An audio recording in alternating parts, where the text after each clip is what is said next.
Hello everybody, welcome in here to the Truth Serum. Joey the Truth Wagner with you. Make sure to click that like button, give us a thumbs up. If you're brand new, don't forget to subscribe to the channel.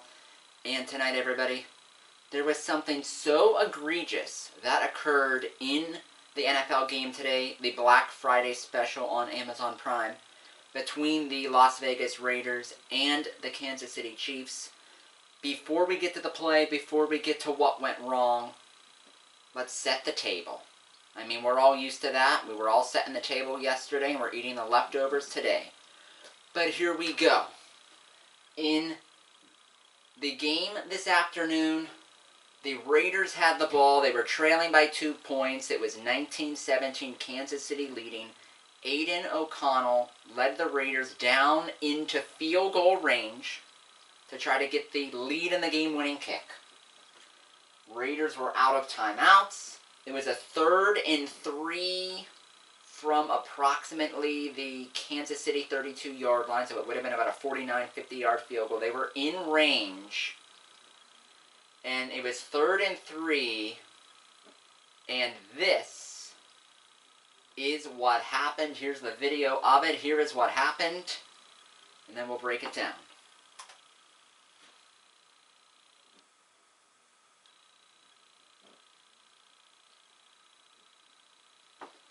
Well, there is the play right there. Everybody, there's the play right there. You saw it. Now we're going to break it down. And to do that, I'm going to bring in our rules analyst in here, Canton Brown, with us to break down what went wrong. Welcome in, Canton. Yeah, Joey. So, interesting ruling here. We have the head linesman on the top of the screen.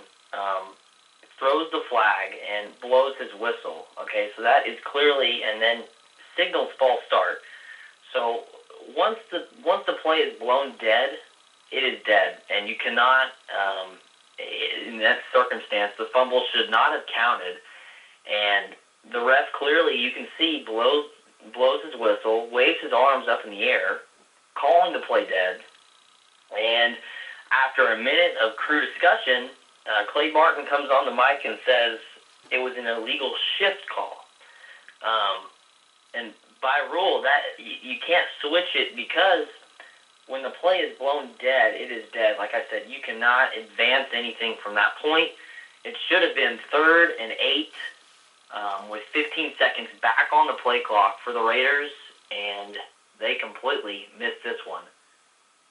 And that is a very good explanation, and I'm going to play the video again, and I'm going to pause it to show our viewers what you were explaining and what we saw happen live. You were in disbelief at the end of this game.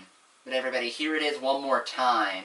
You see, I'll stop it right here. You see the flag thrown for a pre-snap penalty. And look right up here at the top of the screen. You'll see the official run in from the top. He's right here. Pay attention to him up there. He's running, stop. Right there. We see right here. You see him right there. His arms are doing this spinning motion, which means false start. Yes? Yes, correct.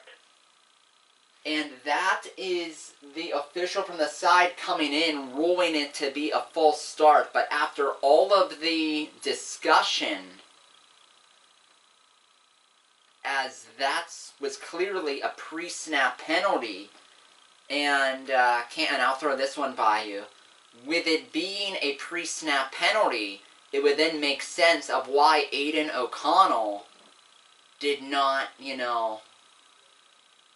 catch the snap, the football hit the turf, and everything else ensued, yes?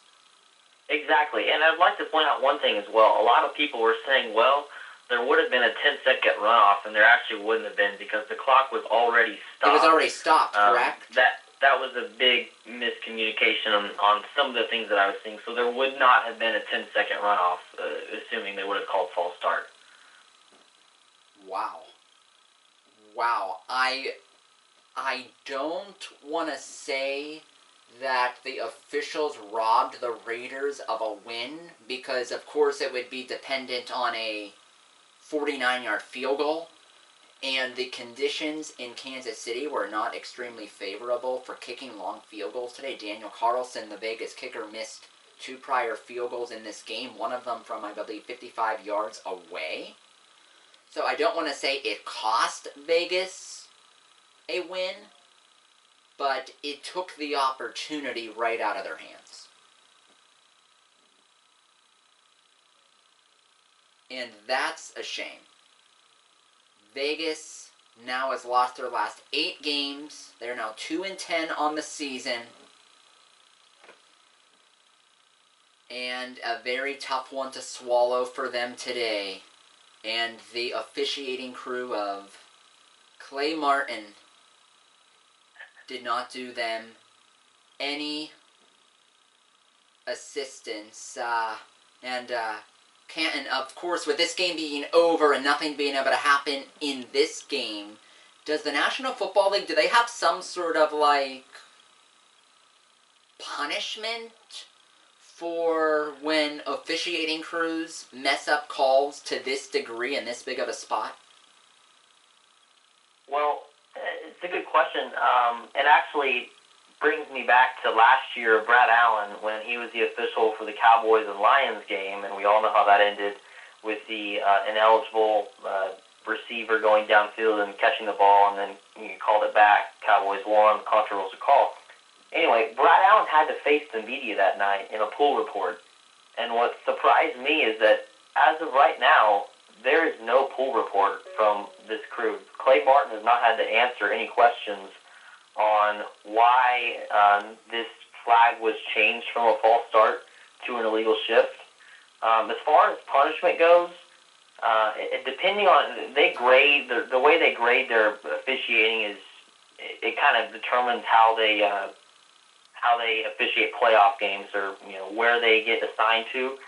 So if this did affect their officiating grade, he could potentially not see the playoffs, which would be a major punishment for this crew for sure.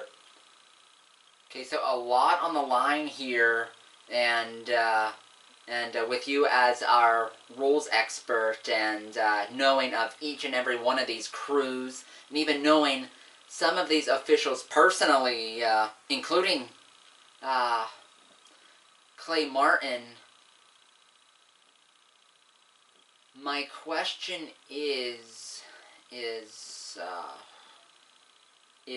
with there being no poll report right now, or as of yet,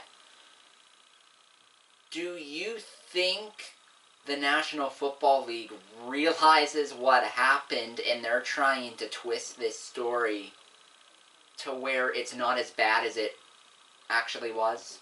And they're waiting for that poll report to sort of coach Clay Martin on what to say? Absolutely, yeah. You make a great point there. That is 100% what I think they're trying to do. Yeah. And out of all of these different crews, because you know each and every crew, is Clay Martin's crew or like one of the top officiating crews, or at the bottom, in the middle in terms of correct calls, egregious mistakes? I would rank him a better official than most. There's 16 or 17 crews out there, and I'd probably rank him right around probably 6 or 7. So he's slightly above average. Yeah, he's not a terrible official, but today he completely messed up.